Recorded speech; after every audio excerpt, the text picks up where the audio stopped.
공공이 보증을 해줘요. 그러면 은행 입장에서는 어때요? 대출을 할 때 까다롭게 보겠습니까? 공공에서 보증을 해주는데? 아니죠. 훨씬 쉽게 대출을 받는. 원래 우리가 대출을 받을 때 뭐예요? 너 소득이 얼마야? 뭐 담보 뭐 있어? 이런 거를 다 물어보고 아주 꼼꼼하게 그 다음에 DTI나 LTV나 뭐 DSR나 이런 것들을 다 보고해 줬잖아요. 근데 전세자금 대출은 그런 게 없다라는 겁니다. 자, 그리고 또 뭐예요? 2004년에 이후에 보증 한도와 보증금 요건, 소득 요건 등이 꾸준히 완화되어 왔다는 거죠. 무슨 얘기예요? 그냥 쉽게 전세 대출을 해줬다라는 겁니다. 그리고 혹시 보증 요건이 강화되더라도 수년 내에 다시 완화 조치가 시행이 됐고요. 그러다 보니까 뭐예요? 보증 한도가 4억, 임차 보증금의 80%까지 가능하면서 부부 합산 소득 1억 초과 1주택자, 보유 주택 가격 9억 초과 1주택자에 대한 전세 자금 보증까지 허용이 된 거죠. 자, 그래서 보시면 전세자금 보증 공급액이나 건당 금액을 보겠습니다. 보시는 것처럼 보증 금액이 어때요? 계속 커지죠. 계속 보증 금액이 계속 커집니다. 그리고 건당 금액, 막대 그래프가 건당 금액인데요. 건당은 단위가 100만입니다. 그래서 한 2천만 원 정도부터 얼마까지? 7,400만 원까지 건당 보증 금액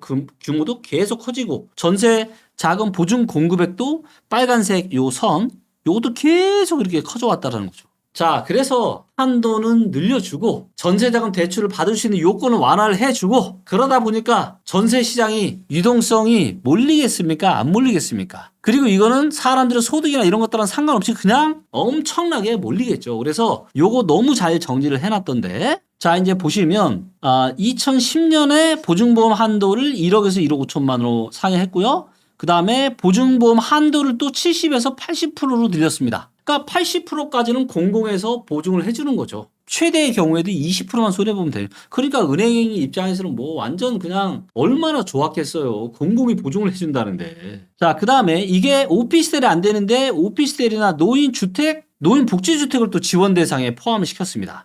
그리고 또 한도를 또 2억 원으로 또 늘렸습니다. 언제요? 2013년에. 그러니까 이게 1억이었다가 1억을 1억 5천으로 늘렸다가 2억으로 늘렸다가 그 다음에 또 뭐예요? 임차보증금 요건 신설 2014년에 6억 이하. 자, 그 다음에 또 18년에 또 주택 보유수면 신설 요건 신설했습니다. 뭐 이런 내용들. 그리고 보증 한도를 22년에 또 2억에서 또 4억. 그래서 계속해서 뭐 출렁출렁은 하지만 한도는 늘리고 요건은 완화하고 하다 보니까 엄청난 유동성이 바로 전세 시장에 공급이 될 수밖에 없었다는 거죠.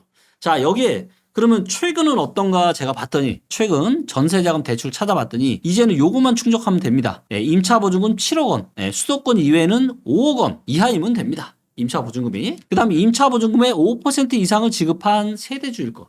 야, 뭐 5억짜리 전세를 살아도 5, 25, 2,500만 원만 있으면은 뭐예요? 이런 세대주면은 내가 이거를 보증을 받을 수가 있는 거예요. 여기에 본인과 뭐 배우자 합산한 뭐 주택 뭐 이런 내용들 이런 것들은 뭐 기본적인 내용들이니까 그리고 얼마까지 대출 금액의 90% 부분 보증.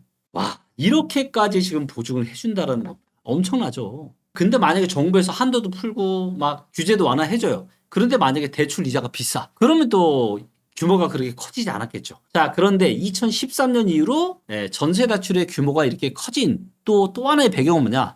바로 대출 금리가 아주 쌌다라는 겁니다. 이것도 제가 대출 금리 데이터로 보여드릴게요. 자, 보시는 것처럼 그때 이제 시행을 했던 때가 전세자금 대출 규모가 커졌을 때가 요 기간인데 금리가 어때요? 대출 금리가 매우 저렴한 시기죠. 역사적으로 봤을 때. 그러니까 대출 이자까지 싸다 보니까 그냥 막 빌리는 거야, 그냥. 이렇게 됐던 겁니다. 자, 그러다 보니까 엄청나게 급하게 증가를 할 수밖에 없었습니다. 전세자금 대출 규모가. 자, 그리고 이거는 뭐예요? 가계부채에 잡혀요, 안 잡혀요? 이거는요, 전세자금 대출은요, 가계부채 안 잡혀요. 이거는 대한민국 부동산 시장에 또 다른 엄청난 지금 숨겨진 폭탄입니다. 엄청난 숨겨진 폭탄이에요, 이게. 여러분들 2022년 하반기에 나타났던 엄청난 전세시장 폭락. 아니, 무슨 입주 물량이 많았습니까? 아니면 무슨 경제 위기가 터졌습니까? 아니, 전세가가 그렇게 폭락할 이유가 뭐가 있었어요? 아니, 저한테 좀 설명 좀 해주세요. 저한테 반발하시는 분. 이유는 뭐예요? 딱 하나예요. 전세 시장이 너무나도 본질적인 가치 대비해서 고평가됐기 때문에 약간의 충격만으로도 그런 엄청난 폭락이 나타날 수가 있다라는 겁니다. 그리고 문제는 뭐예요? 또다시 그런 일이 발생할 수 있다라는 겁니다. 자, 그래서 전세금 늘고 공공이 보증까지 해주고 대출 금리까지 싸. 그러니까 전세 시장이 고평가가 될 수밖에 없는데 이게 얼마나 고평가인지 알아요, 몰라요? 측정할 수 있어요, 없어요? 측정할 수 없죠. 근데 리치고 김기호는 이거를 개발자들과 같이 이걸 만든 겁니다. 자, 보여드릴게요. 주식을 하더라도 최대한 PBR이 뭔지, 퍼가 뭔지, PSR이 뭔지, 아니, 이 정도도 공부 안 하고 혹시 주식 투자하시는 분 계세요? 아니, 없잖아요. 아니, 본질적인 가치 대비해서 얼마나 비싼지 싼지는 좀 최소한, 이 정도구나라고 체크는 좀 해보고 투자를 해야 성공하지. 아니, 뭐, 묻지도 따지지도 않고 그냥 막 투자해요? 그런 분들이 중장기적으로 계속해서 성공하는 거 보셨습니까? 저는 한 번도 본 적이 없어요. 자, 근데 부동산 시장도 똑같아요. 부동산 시장에도 그런 인덱스가 있다라는 거죠. 물론 리치고이밖에 없죠. 왜? 김기훈이 만들었으니까. 이런 거에 관심이 너무 많으니까. 왜 부동산에는 그런 지표가 없을까? 왜 맨날 전문가들은 오늘도 올라간다, 내일도 올라간다, 모레도 올라간다. 왜 무슨 폰지 게임도 아니고 왜 맨날 올라간다라고만 얘기를 해요? 자, 그렇기 때문에 최소한 우리가 객관적인 지표를 보고 우리가 의사결정은 하자라는 거죠. 자, 보세요. 자, 주택구입 부담 지수는 뭐냐면, 자, 우리가 대출을 받아서 전세를 살았을 때 내가 얼마나 부담스러운지, 부담스럽지 않은지를 보여주는 겁니다. 자, 그런데 이 전세 구입 부담 지수가 어때요? 언제가 바닥이죠? 2013년. 예, 대출이 전세자금 대출 막 늘어나는 시점. 근데 전세자금 대출이 늘어나니까 어때요? 전세 구입 부담 지수가 계속 올라가죠. 이때 코로나 때 왜 떨어졌어요? 이때는 금리가 떨어졌으니까. 자, 그래서 서울 기준으로요, 이 전세의 주택 구입 부담 지수가 거의 200까지 갔던 겁니다. 근데 전문가들은 뭐라 그랬어요? 22년 하반기에도 전세가 폭등한다고 그 난리를 쳤죠. 왜? 이런 지표를 알 수가 없으니까. 생각도 안 하니까 알려줄 생각도 없고 알고 싶지도 않고. 자, 그런데 전세가가 엄청나게 폭락하면 좀 떨어졌죠. 그런데도 어때요? 그런데도 여전히 너무 비싸다고요. 역사적으로 봤을 때 아니 이렇게까지 비싼 적이 있습니까? 지금 전세가? 이거는 순전히 뭐 때문이다? 바로 전세자금 대출이라는 거예요. 전세대출. 전세대출 손쉽게 해주고 한도 풀어주고 조건 완화하고 금리도 싸고 그렇기 때문에 이런 엄청난 폭등을 가져왔던 겁니다. 소득 대비해서도 똑같아요. 소득 대비해서 전세가 14배를 넘는다는 게 말이 됩니까, 여러분들? 2013년, 14년 서울의 부동산이 저평가됐을 때 PIR이요. 매매 가격이요. 12배가 안 됐습니다. 매매 가격이 12배가 안 됐다고. 근데 지금 한때 이게 14배까지 갔다. 지금도 11배예요. 소득 대비해서 지금 굉장히 비싸다라는 겁니다. 아니 주식시장에서 PBR, PSR, 펄을 보는 건 당연한 거고 부동산 시장에서는 리치고에서 만든 이런 저평가 인덱스를 보는 게 잘못된 건가요? 이상한 거예요? 김기훈이 잘못된 건가요? 시간이 지나면 드러나겠죠. 이런 지표를 보고 객관적으로 과학적으로 의사결정을 하는 사람과 그렇지 않은 사람들 그리고 개인들뿐만이 아니라 그런 기업과 그렇지 않은 기업들 굉장히 많은 지금 부동산 관련 기업들이 저희 리치고와 굉장히 많은 협업을 하고 있습니다. 왜냐하면 기업력 시스템이 또 있기 때문에. 왜 기업들이 그러겠어요? 왜 기업들이? 잘 한번 생각해 보세요. 본인이 내가 부동산이 있다고 계속 올라가기만 원한다. 내가 부동산 전문가로 내가 계속 하려면은 계속 펌프질 해야 되니까 계속 올라간다.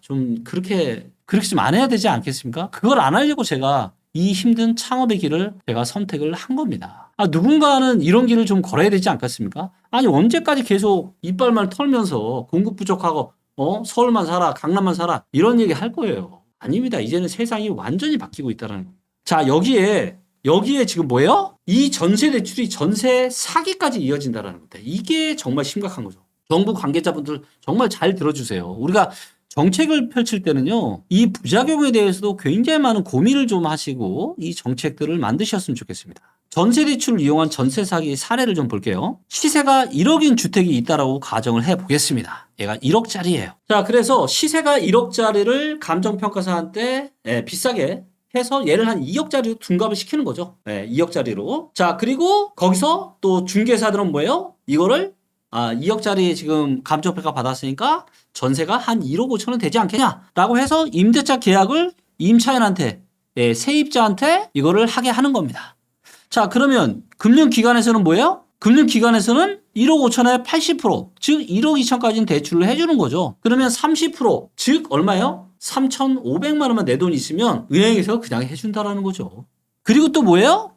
취득세나 리베이트를 바지 임대인한테 제공을 하는 겁니다. 바지 집주인을 따로 만드는 거예요. 이 건축업자나 진짜 임대인이 선수는 뒤에 심고 바지를 내세운다라는 거죠. 그리고 이 바지가 보증금을 반환하지 않는 겁니다. 보증금을 돌려줘야 되는데 나중에 보증금을 미반환하거나 잠적을 해버리는 거예요. 그러면 이 모든 손해를 다 누가 봐요? 임차인이 보는 거죠. 그리고 이런 보증을 해준 금융기관이 난리가 나. 그러다 보니까 이제 허그 같은 데도 난리가 나. 엄청난 적자를 본 거잖아요. 자, 그래서 자칫 서민을 위한 전세 대출이 서민을 죽이는 꼴을 지금 만들고 있는 겁니다. 자, 여기에 이 연령대별 전세자금 대출을 그럼 누가 받았냐? 이거 진짜 우리 MZ분들 잘 들으셔야 됩니다. 자, 2030 세대가 65%인데 65%. 거의 70% 가까이를 10명 중에 거의 7명이 전부 다 2030이에요. 근데 2030은 뭐예요? 사회 경험이 적고 부동산에 대한 정보나 지식이 부족하잖아요. 이런 사람들한테 해서 전세 이 대출을 활용을 해서 사기를 쳤다라는 거죠. 이거 결국은 누가 만든 거예요?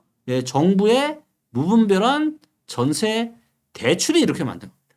자, 그래서 경실련 입장은 뭐냐? 전월세 신고제, 그 다음에 주택 임대사업자 등록을 의무 시행하라는 거예요. 그 다음에 전세자금 대출에 DSR 좀 적용하자. 그리고 전세자금 보증 기준을 강화하자라는 거죠. 그 다음에 임대차 계약 시에 임대인의 반환 보증보험 가입을 의무화하자. 그 다음에 네 번째, 장기 공공주택을 대거 공급하고 전세 사기 주택은 공공구성 매수권을 활용을 해서 저렴하게 매입을 하자라는 겁니다. 자, 충분히 이 경실련의 입장은 저는 굉장히 이거는 잘 만든 보고서다. 그리고 실제로 이렇게 방향성을 잡아가는 게 정말로 국민들을 위한 전세 대출이 되지 않을까 생각합니다. 자, 마지막으로 저의 입장도 한번 얘기를 해보도록 하겠습니다. 자, 이제는 소비자들도 현명해져야 돼요.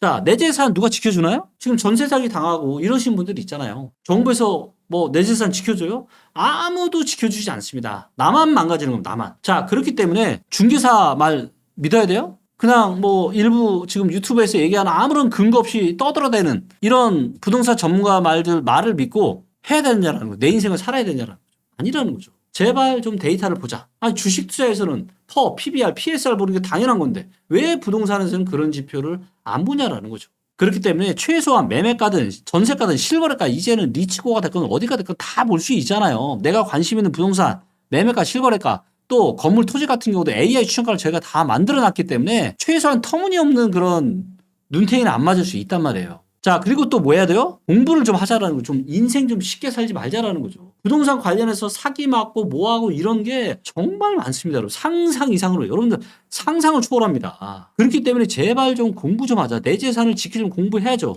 책도 보고 강의도 좀 보시고 아시겠죠? 자, 그래서 오늘은 제가 2010년대의 부동산 시장의 이 폭등을 가져왔던 주요 원인 중에 하나인 이 전세 대출 관련해서 제가 디테일하게 분석한 이 경실련의 자료를 가지고 제가 여러분들에게 말씀을 좀 드렸고, 지금 아닌 지역도 있지만 서울은 지금 전세 PIR이나 전세 주택 구입 부담 지수가 역사적으로 매우 높아요. 그렇기 때문에 만약에 여기서 또 더 올라갈 수도 있습니다. 자, 근데 그러면 어떻게 된다? 또다시 엄청난 폭락이 올 수 있다라는 거예요. 꼭 명심하셔야 됩니다, 여러분들. 전세 대출이 계속 2010년대처럼 이렇게 공급되기 쉽지 않다고요. 저는 제가 하락론자도 아니고 부정론자도 아니고 저는 굉장히 조심스러운 타입. 저 원래 굉장히 공격적이었어요. 그랬다가 엄청나게 힘들어져 봤기 때문에 그래서 데이터를 만들 거고 데이터에 기반해서 합리적이고 과학적인 의사결정을 하려고 하는 겁니다. 그리고 이거를 저 혼자만 아는 게 아니라 많은 분들에게 공개를 하려고 리치고 부동산 플랫폼 비즈니스도 하고 있는 거고요. 자, 그래서 앞으로 여러분들의 부동산 의사결정에 꼭 데이터가 함께 하시면 너무 좋겠습니다. 그리고 여러분들이 이 영상을 좋아요 그리고 구독해 주시잖아요. 그러면 여러분들 홈 화면에 제 영상이 더 잘 뜰 겁니다. 그렇기 때문에 이 영상을 보시고 도움을 받으셨다라면 좋아요와 구독까지 함께 해주시면 좋겠습니다. 감사합니다.